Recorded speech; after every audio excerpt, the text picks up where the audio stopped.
Mesdames, Messieurs, bonjour et merci de vous être peut-être levé un petit peu plus tôt pour venir assister à ces forums de la Villette.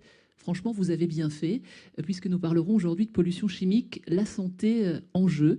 C'est une manifestation organisée par la Cité des Sciences en partenariat avec l'INSERM, AgroParisTech Alumni et AgroParisTech. Alors, quelques mots sur les objectifs de cette journée. C'est vous permettre, nous permettre à nous tous de connaître, d'être au fait des recherches les plus récentes. Vous verrez, de nombreux spécialistes vont se succéder sur la scène de cet auditorium.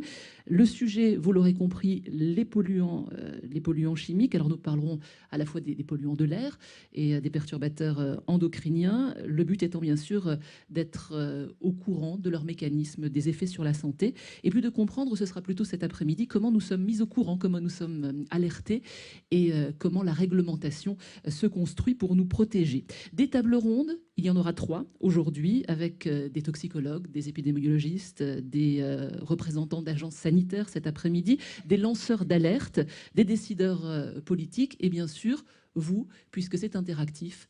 Vous n'hésitez pas bien sûr à poser toutes les questions qu'il vous semblera pertinent de poser.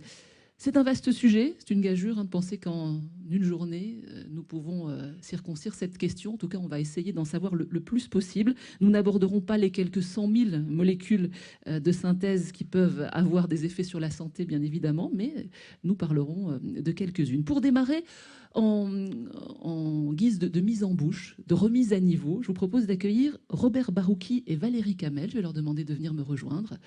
Robert Barouki est professeur de biochimie à l'Université Paris-Descartes, directeur d'unité de recherche INSERM sur la toxicologie et la pharmacologie. Votre unité s'appelle Signalisation en toxicologie de l'environnement et du médicament.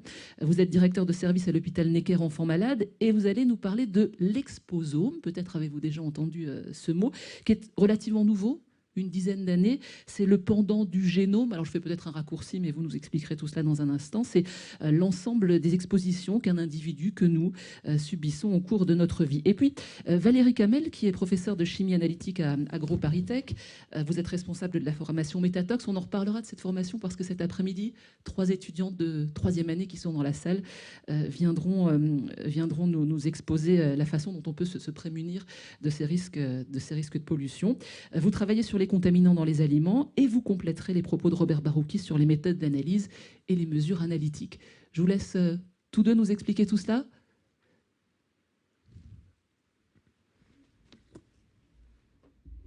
Écoutez, merci pour l'invitation. Toujours ravi de venir vous parler de ce concept d'exposome. Alors, bon, ça peut paraître comme ça un tout petit peu général, mais je pense que c'est quelque chose de tout à fait pertinent pour les différentes tables rondes, d'ailleurs, qui auront lieu aujourd'hui sur que ce soit la pollution atmosphérique, les perturbateurs endocriniens, mais c'est aussi pertinent pour l'information et pour la décision, parce que ce concept d'exposome est maintenant dans la loi, et comme nul n'est censé ignorer, il est dans la loi santé, et donc c'est un peu dans l'introduction de la loi santé, et on va un tout petit peu voir pour quelles raisons c'est très important de pouvoir en parler. Donc dans cette première diapositive, c'est un camembert qui essaye d'exprimer les facteurs qui sont impliqués dans les pathologies chroniques, je précise. On ne parle pas de pathologies aiguës ou infectieuses aiguës, on parle de pathologies chroniques. C'est un camembert préparé par l'OMS, l'Organisation mondiale de la santé. Et comme vous pouvez le voir, en bleu, c'est ce qui est connu. Et dans ce qui est connu, il y a pas mal de choses qui relèvent de l'environnement, par exemple, voilà, la pollution atmosphérique, mais aussi le tabagisme passif, hein, c'est aussi quelque chose qui relève de l'environnement, et puis toute une série d'autres causes que vous pouvez voir, le plomb et le radon, etc. Mais il y a aussi, surtout, une partie qui est en rouge, et en rouge, c'est ce qu'on ne connaît pas. Et donc, vous voyez qu'il y a pas mal de choses qu'on ne connaît pas, il y a pas mal de causes, de facteurs qu'on ne connaît pas. Et là-dedans, nous pensons que l'aspect environnemental est sans doute assez important parce qu'il est si difficile parfois de mettre en évidence la relation entre un facteur environnemental et une pathologie qu'on pense que dans ce qu'on ne connaît pas, c'est parce qu'on n'est pas encore capable de le démontrer. Et donc là, il y a aussi un facteur environnemental sans doute très important, notamment par exemple les perturbateurs endocriniens dont on entendra parler un peu plus loin. La mécanique des expositions, donc on va parler d'exposition, hein, je reviendrai un peu sur l'exposome, mais il est très important de comprendre qu'un homme vit dans son environnement et qu'il y a une relation très intime entre les sources, que vous voyez en haut à gauche des expositions, et ensuite les effets que ça peut avoir sur un organisme, l'être humain qui est l'organisme, moyennant plusieurs intermédiaires. Cette réponse d'un organisme, elle est dépendante d'un certain nombre de choses, et notamment de comportements. Le tout donne lieu à une réponse qui peut être parfois une réponse clinique, des effets pathologiques. Et en fonction de cette réponse, il y a un retour, hein, ce sont les flèches rouges. Ce retour, ça veut dire, par exemple, on peut prendre une décision pour diminuer la source de l'exposition ou modifier nos comportements.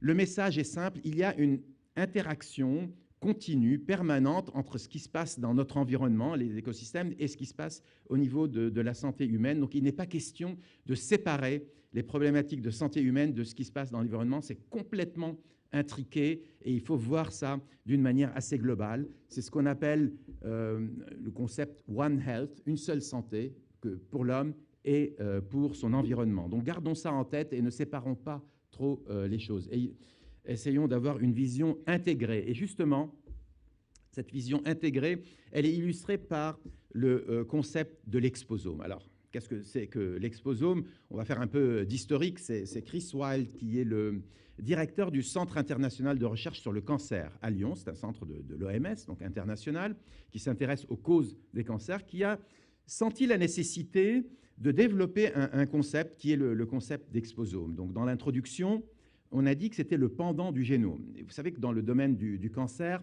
on sait pas mal de choses sur le rôle des gènes, que ce soit le rôle des gènes dans l'organisme entier ou le rôle des gènes présents dans la tumeur elle-même et les mutations qu'il y a dans la tumeur elle-même. Donc ça, c'est relativement bien établi, c'est bien caractérisé. En revanche, dès qu'on parle d'autre chose que le génome, des facteurs chimiques, physiques, de notre comportement, des facteurs sociaux, parfois psychologiques, là, c'est complètement dispersé et au fond, on n'a pas une vision globale de ces événements. Donc, Chris Wilde a proposé de mettre l'ensemble de ces expositions sous un seul terme, qui est l'exposome, et qui a un côté intégratif sur l'ensemble des expositions, mais aussi intégratif dans le temps, parce que ce sont des expositions au cours de toute une vie, de la naissance jusqu'à la mort, qui comptent donc dans les effets pathologiques. Donc ça, c'est la première définition. Ensuite, comme d'habitude en science, un concept vie, et donc il y a d'autres chercheurs, d'autres scientifiques qui vont essayer d'apporter un certain nombre de nouvelles données. Donc Chris Wilde, on en a parlé. Rappaport aux États-Unis, lui, il a surtout parlé de l'exposome chimique, c'est-à-dire que en fait, nos tissus, nos organes baignent dans une espèce d'une soupe chimique qui est présente par exemple dans le sang. Et donc, il avait essayé de décortiquer cette exposition chimique de nos différents tissus. On y reviendra.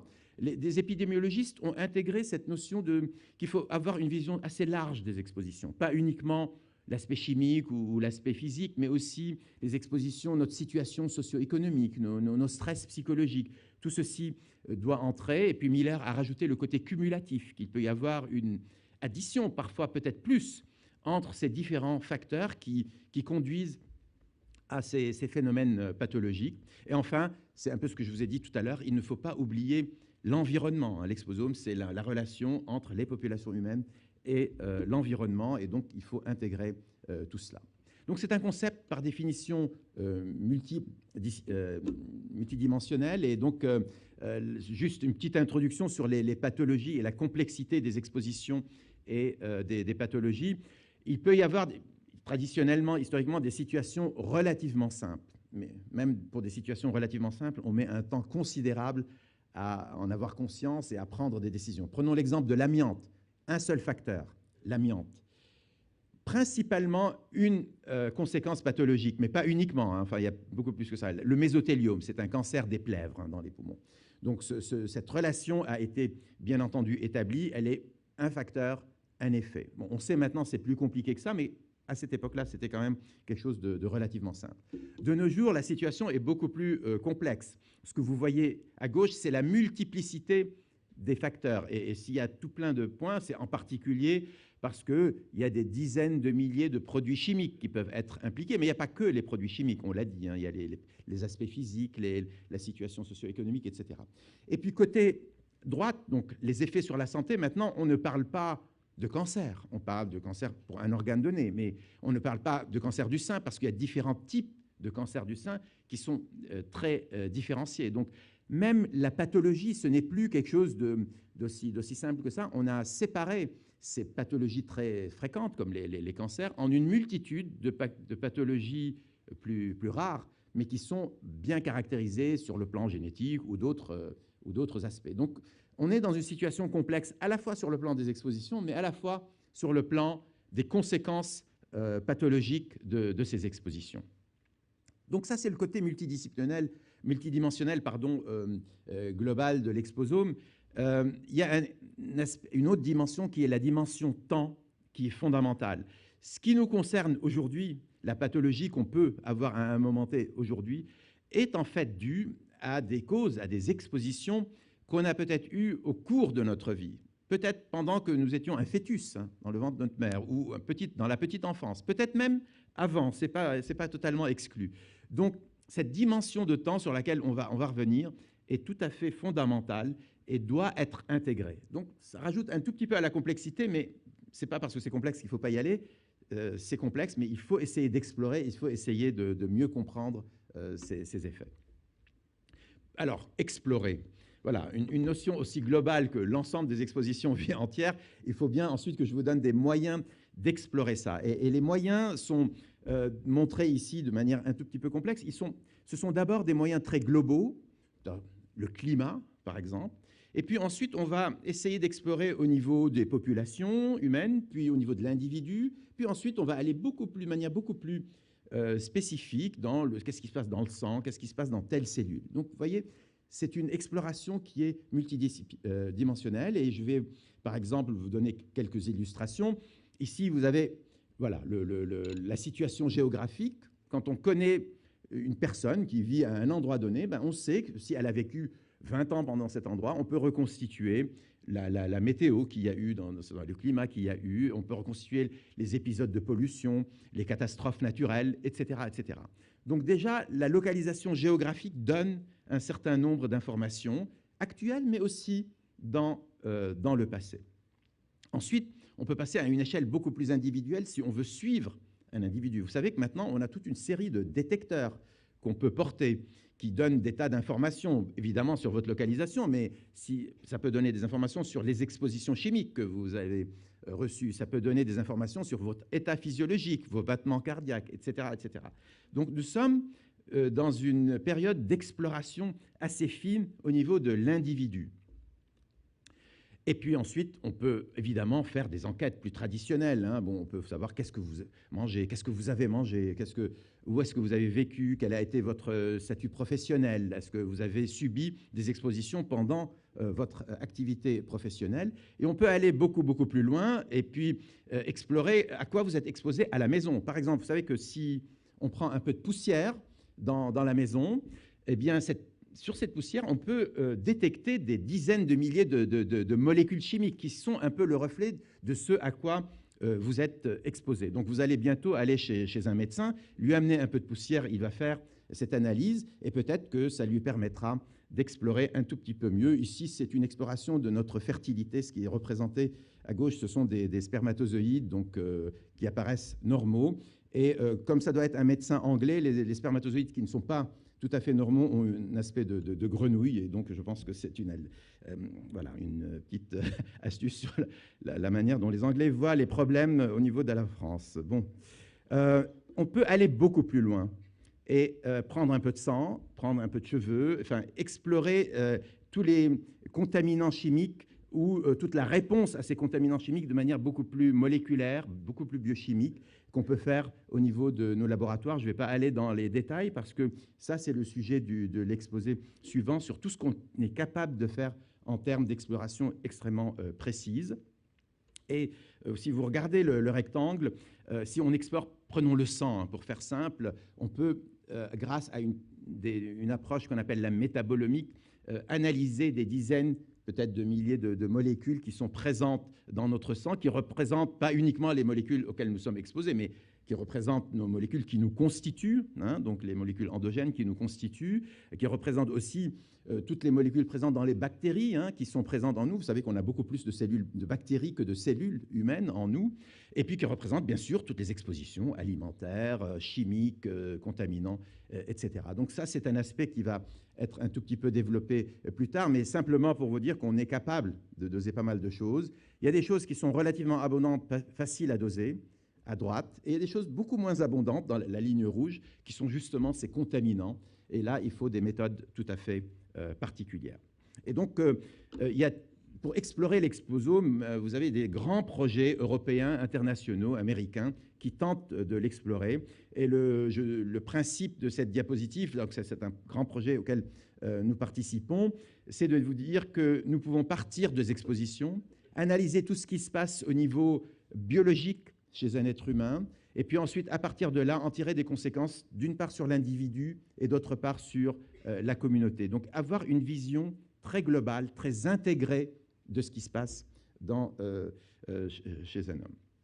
Donc, pour finir, quelques grandes questions qui sont posées à l'occasion de cette réflexion sur l'exposome. Et c'est peut-être une introduction à tout ce qui va suivre dans la journée.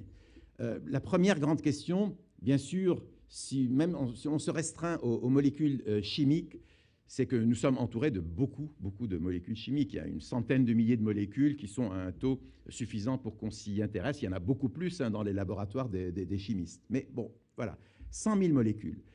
Nous travaillons la plupart du temps sur une ou deux molécules. Donc, on a des connaissances sur un petit nombre de ces molécules. Et en plus, comme nous sommes exposés en même temps à ces molécules, on a très peu de connaissances sur qu'est-ce que ça donne, l'effet du mélange de ces molécules sur notre santé. Et donc là, c'est un défi majeur pour les années, peut-être les dizaines d'années à venir. L'autre notion, l'autre grande question, c'est la dose. Intuitivement, nous pensons tous que plus il y en a, plus c'est grave. C'est quelque chose qui est ancré, hein, et donc c'est ce qui a été dit, ça a été la base même de la toxicologie. Or, actuellement, donc, typiquement, on pense que voilà, c'est une courbe linéaire entre les effets et la dose. Hein. Plus il y en a, plus c'est grave. Parfois, il y a un seuil, bon, c'est-à-dire en dessous d'une certaine quantité, il n'y a aucun effet, et c'est un peu là-dessus que toute la réglementation est finalement basée. Et puis parfois, on a des choses beaucoup plus embêtantes qui sont représentées dans les bâtons que vous voyez à droite, où à des doses faibles ou moyennes, on a un effet assez visible, et puis ensuite, curieusement, cet effet diminue à des doses plus fortes. Souvent, c'est des doses dans lesquelles nous travaillons au laboratoire. Donc, il faut faire attention. Quand on s'intéresse actuellement à un effet, il faut faire une gamme de doses beaucoup plus importante. Et les doses faibles, parfois environnementales, ne doivent pas être négligées. Et il faut donc travailler. Donc, la relation entre la dose et l'effet n'est pas aussi simple qu'on ne croit. Troisième question, on l'a abordée dans la notion d'exposome, c'est le temps. C'est comment comprendre les effets des expositions au cours du temps. Et là, simplement pour fixer un peu les idées, il y a trois types d'effets par lesquels on peut expliquer, trois types plutôt de mécanismes par lesquels on peut expliquer les effets chroniques, quelque chose qui n'apparaît qu'au bout de 20 ans. Comment on peut l'expliquer ? Il y a un premier mécanisme, c'est la réitération des expositions. On parlera tout à l'heure de la pollution atmosphérique. On est bien obligé de respirer. Si on vit dans une ville très polluée, on respire tous les jours.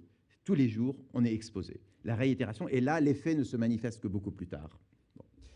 Le deuxième effet, c'est la persistance, c'est-à-dire on est exposé peut-être pendant une période courte. En revanche, ces molécules chimiques qui nous contaminent vont demeurer dans notre organisme. On va les stocker et donc ensuite entraîner une exposition peut-être à bas bruit, mais beaucoup plus longue dans le temps.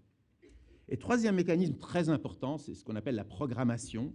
Là aussi, c'est le cas où on est exposé à une période de vulnérabilité particulière pendant très peu de temps. Ça va entraîner un effet biologique, par exemple sur le fœtus, qui sera silencieux pendant très longtemps et qui se révélera beaucoup plus tard dans la vie, à l'occasion, qui va se traduire par un diabète, une obésité ou autre, un cancer, et qui se révélera beaucoup plus tard. C'est ce qu'on appelle une modification de la programmation, et on aura l'occasion d'en parler, notamment concernant les perturbateurs endocriniens. Et donc là, cette notion de temps et de vulnérabilité est à la base d'une véritable science où on essaie de comprendre, notamment sur cette période de vulnérabilité tout à fait particulière, la grossesse, hein, l'état fœtal, comment le fait d'avoir un régime particulier, comment le fait d'être contaminé par un produit particulier pendant cette période critique va entraîner des effets sur le fœtus, et on ne va pas les voir tout de suite. Ce n'est pas du tout une malformation. Je ne parle pas des malformations fœtales.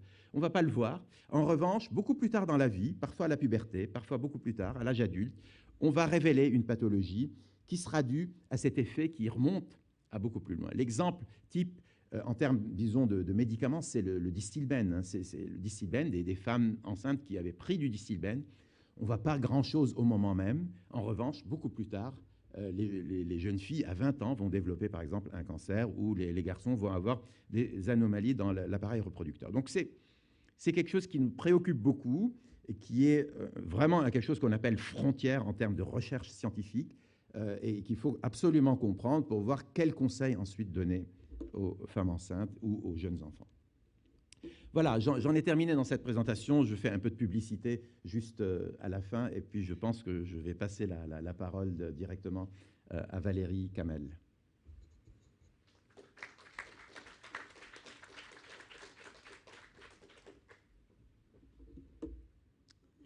Bonjour, donc moi je vais vous parler d'analyse chimique, et en fait, donc rassurez-vous, hein, je ne vais pas vous faire un cours de chimie analytique et vous expliquer en détail comment on va mesurer les polluants, mais je vais plutôt vous présenter comment sur les 40-50 dernières années, on a fait des bons considérables sur la mesure des polluants, et Robert l'a très bien explicité, hein, la mesure des polluants c'est vraiment très important pour avoir une donnée fiable sur les expositions donc, des différents individus ou des populations à certaines molécules chimiques, et également pour aller vers la connaissance de la notion d'exposome.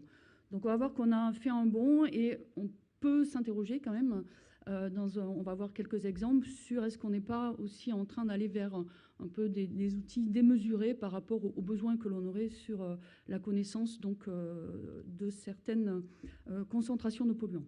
Donc tout d'abord, la mesure des polluants, c'est quelque chose qui n'est pas facile, hein, en tout cas aux concentrations auxquelles on va aller le rechercher dans la chaîne alimentaire ou dans l'environnement ou dans des matrices biologiques. Et donc on peut vulgairement, en fait, en termes de vulgarisation, assimiler ça en travail d'enquête où on va avoir un détective qui va devoir aller chercher différentes informations, en particulier savoir évidemment quelle est la nature du polluant, quelle est sa concentration, dans un échantillon qui souvent est assez compliqué. Donc il va y avoir différentes étapes qu'il va devoir mettre en œuvre pour pouvoir analyser ce polluant de manière fiable et précise en limitant au maximum les erreurs. Donc pour mesurer les polluants, en fait, on a différentes étapes qu'il va falloir agencer correctement et surtout qu'il va falloir maîtriser. Donc là, vous avez illustré différentes étapes, et ces étapes, elles ont en fait une logique. Donc il va falloir d'abord prélever l'échantillon, et on va voir que le prélèvement, en fait, ça peut être assez compliqué et générateur d'erreurs et d'incertitudes sur la mesure. Conserver l'échantillon, ensuite on va extraire les polluants. On va souvent purifier parce qu'on a des matrices complexes, donc on va aussi extraire d'autres choses. Et ensuite, on va séparer ces polluants et les détecter. Donc le développement analytique qui s'est opéré depuis les années en gros 70, il s'est opéré à différents stades en fait de cette procédure analytique, et on peut schématiquement dire que voilà à quoi ressemblait le chimiste analyticien dans les années 70-80. Donc il arrivait à mesurer des polluants, mais c'était quand même assez grossier. Voilà à quoi il ressemble aujourd'hui, donc voilà, donc Superman ou Superwoman en ce qui me concerne. Et demain, on a encore des évolutions, et qui sait, on va sûrement encore évoluer vers ce que sera le chimiste analyticien demain. Donc on va un peu plus dans le détail aller voir ce qui s'est opéré en termes d'évolution sur ces techniques analytiques. Donc le bond, il s'est fait, comme je vous disais, à différents niveaux par rapport aux étapes que je vous ai présentées. Donc là, on a un échantillon dans lequel on va donc extraire les différentes molécules qui sont représentées donc, dans la bulle rouge. Et un des gros développements, ça a été sur la partie extraction de ces polluants à partir de l'échantillon. de l'échantillon. Donc là, il y a différentes techniques qui se sont développées. Je ne vais pas rentrer dans le détail. Mais en tout cas, on a essayé d'extraire tous les polluants qu'on avait dans un échantillon et de manière la plus sélective possible, de manière à pouvoir correctement ensuite les analyser. Donc la deuxième étape qui consiste à séparer en fait ces différentes molécules, donc ce qu'on appelle les techniques séparatives, donc qui sont majoritairement pour les polluants la chromatographie en phase gazeuse et la chromatographie en phase liquide. Là, il y a eu également de gros développements depuis les années 70 qui ont permis maintenant d'avoir des performances considérables. Ensuite, il y a eu des développements aussi sur les systèmes de détection. Donc, une fois qu'on a séparé ces molécules, on va les détecter. Donc là, il y a eu aussi de gros développements qui permettent maintenant d'avoir des outils très fiables qui renseignent également sur la structure moléculaire des polluants. Et puis, il ne faut pas oublier aussi des bons aussi dans les systèmes d'acquisition des signaux et donc amélioration des performances des détecteurs, mais également dans le traitement des signaux et le traitement des données.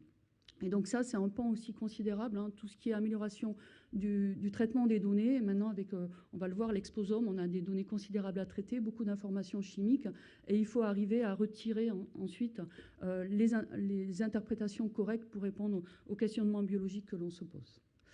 Donc maintenant, on a des méthodes, on va le voir, hein, qui sont rapides, hein, parce que c'est important d'avoir une idée rapidement du niveau de pollution dans un échantillon, sensible en termes, on parle de LOD, limite de détection, ou de LOQ, limite de quantification, qui sont fiables, avec une bonne précision, et qui sont ce qu'on appelle, on va aussi voir des exemples, des méthodes multirésidus, c'est-à-dire qu'on va essayer d'avoir le maximum d'informations sur tous les polluants qu'on peut retrouver dans un échantillon. Alors, illustration de technologies et d'instruments. Donc ça, voilà ce qu'on avait en 72. Donc ça, c'est un couplage GC spectrométrie de masse, donc avec sur des colonnes dites remplies, qui a été utilisé pour analyser des produits dopants lors des JO de Munich. Alors les produits dopants, c'est à peu près la même problématique que l'analyse de polluants. Hein. C'est qu'on va aller rechercher souvent des traces et des molécules pas toujours faciles à mettre en évidence. Donc des gros instruments, et voilà ce qu'on a aujourd'hui. Donc là, vous avez l'illustration d'un couplage chromatogaz spectrométrie de masse, alors ce qu'on appelle la MSMS, c'est-à-dire spectrométrie de masse en tandem avec de la haute résolution. Donc ça, c'est des instruments très performants, vous voyez, beaucoup plus compacts, automatisés, et évidemment beaucoup plus sensibles que ce qu'on avait en 70. Donc il y a vraiment eu une évolution, je dirais même une révolution en termes d'instruments et d'outils analytiques. Donc d'une part, je vous l'ai dit, sur la séparation des molécules et la détection. Donc dans les années 70, c'était vraiment les balbutiements de la chromatographie en phase gazeuse. Ensuite, il y a eu des développements de chromatoliquide. Il y a eu des couplages avec la spectrométrie de masse. Et maintenant, on a aussi des couplages et des outils à haute résolution qui permettent vraiment d'avoir une très très bonne précision et sensibilité sur l'analyse. Il y a eu des développements aussi sur les techniques d'extraction de l'échantillon, donc extraire les polluants. Là aussi, c'est quelque chose de très très important, donc plus performant, plus rapide. Donc ça a aussi contribué à être meilleur maintenant aujourd'hui.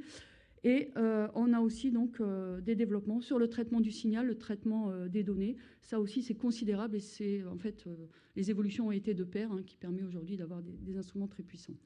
Donc tout ce développement jusqu'aux années 2000, en gros, ça a concerné des analyses, ce qu'on dit ciblées, c'est-à-dire qu'en fait, on est allé rechercher dans les échantillons des polluants que l'on attendait a priori, de manière à pouvoir évaluer leur concentration et donc après mesurer des expositions. Donc un exemple pour les pesticides dont on parle beaucoup actuellement. Donc, dans les années 70-80, on s'intéressait à une famille de pesticides. Donc, ça a démarré par les organochlorés, ensuite les organophosphorés, puis d'autres familles par la suite. Donc là, vous avez une illustration de ce qu'on était capable de faire. On était sur des limites de détection de l'ordre du ppb, donc partie par billion, qui est, on va le voir tout à l'heure, de l'ordre des traces et ultra-traces, hein, qui est déjà de bonne performance.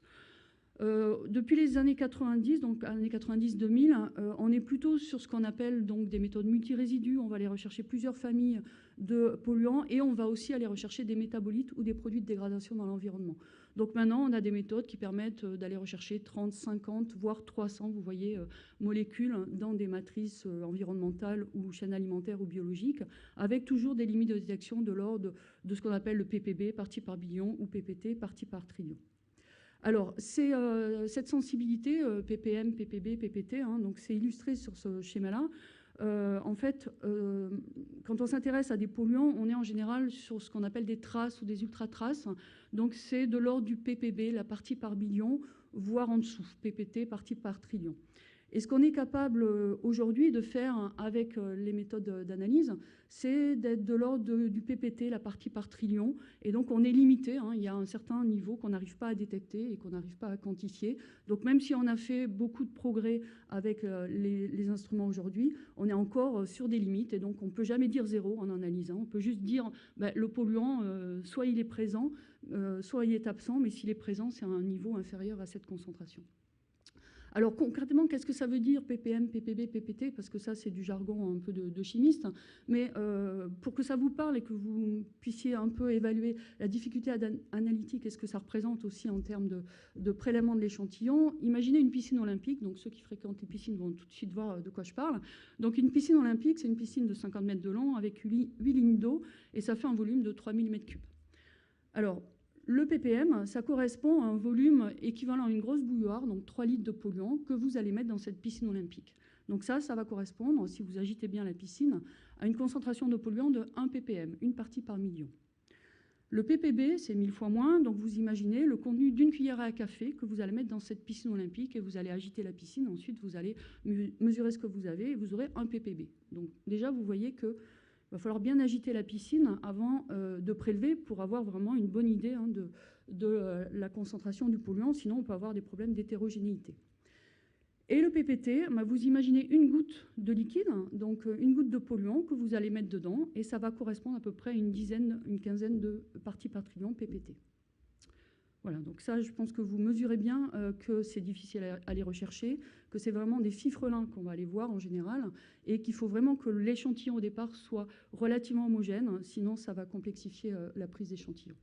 Donc on voit de plus en plus de choses. Hein. Donc là, vous avez des illustrations de polluants que l'on retrouve depuis les années 70. Donc au fur et à mesure, on a identifié de nouveaux polluants, on va rechercher de nouveaux polluants, les métabolites et le bisphénol récemment, les phtalates. Et donc, comme l'a dit Robert, depuis le début des années 2000, on va aller vers des approches de type métabolomique. Donc ça, c'est ce qu'on appelle typiquement des approches non ciblées, c'est-à-dire qu'on va essayer d'avoir une idée de tous les polluants qu'on a dans un échantillon, sans avoir une recherche a priori de ce qu'on connaît déjà. Et donc ça, ce sont des développements qui, donc, depuis une dizaine d'années, sont considérables, qui font appel donc, à plusieurs techniques, et en particulier, donc ça, c'est l'ensemble des publications scientifiques sur la métabolomique. Et il y a le couplage chromatoliquide spectro de masse qui est très utilisé pour identifier de nouvelles molécules et suivre ces molécules. Et donc, l'essor actuel en termes de développement analytique, c'est d'aller vers ces approches de métabolomique avec des instruments assez sophistiqués, donc couplage LC-mass, mais il y a d'autres instruments qu'on peut utiliser. Et on va essayer de combiner, en fait, sur le même échantillon, des approches donc, avec différentes techniques instrumentales sophistiquées pour récupérer des données très complexes. Et donc là, on va disposer et on va développer des outils de traitement de données, voire de pré-traitement des données assez sophistiqués, pour essayer de retirer l'information qui nous intéresse, l'information chimique qui va répondre à la question posée. Et donc ces approches, elles sont devenues vraiment très importantes, c'est ce qu'on appelle des analyses à haut débit, et elles sont vraiment très importantes pour accéder à la notion d'exposome dont a parlé Robert tout à l'heure, puisque dans l'exposome humain, on estime qu'on a à peu près 400 000 molécules chimiques à aller rechercher. Alors ce n'est pas tous des polluants, hein, c'est aussi des nutriments, par exemple, des aliments que l'on va avoir, ou des métabolites, mais donc un pool important de molécules chimiques, et ça, ce sont les analyses à haut débit et les analyses combinées qui vont nous permettre d'opérer ces analyses. Donc, en gros, pour terminer, à quoi ça sert la mesure des polluants? Ce bon analytique, il a permis d'acquérir un certain nombre de connaissances dans différents domaines. Donc, de mieux comprendre les métabolismes des polluants, la toxicité, de, évidemment, faire des mesures de contamination dans l'environnement, la chaîne alimentaire, pour pouvoir évaluer l'exposition. Et donc tout ça, ça nous permet d'avoir des outils pour mieux évaluer les risques. Et donc quand on évalue les risques, on est capable ensuite de prendre des décisions. Alors évidemment, ça prend du temps, mais on avance doucement donc pour essayer de faire évoluer les réglementations pour protéger les populations. Et également, donc, ça nous permet aussi d'avoir des mesures d'imprégnation, c'est-à-dire qu'on va directement mesurer les polluants dans des fluides biologiques, donc le cheveu, le sang, l'urine des populations. Et donc on va, grâce à ce bon analytique sur la mesure des polluants, pouvoir mieux évaluer le danger, l'exposition, ensuite le risque, et également caractériser l'exposome, qui est tout le champ actuel de la recherche dans ce domaine. Voilà, je vous remercie de votre attention. Valérie Kamel, merci. Robert Barouki également. On se retrouve tout à l'heure sur la table ronde, le temps d'échange sur les perturbateurs endocriniens. On va essayer de sortir la tête de la piscine, hein, Valérie Kamel, dans l'heure qui vient.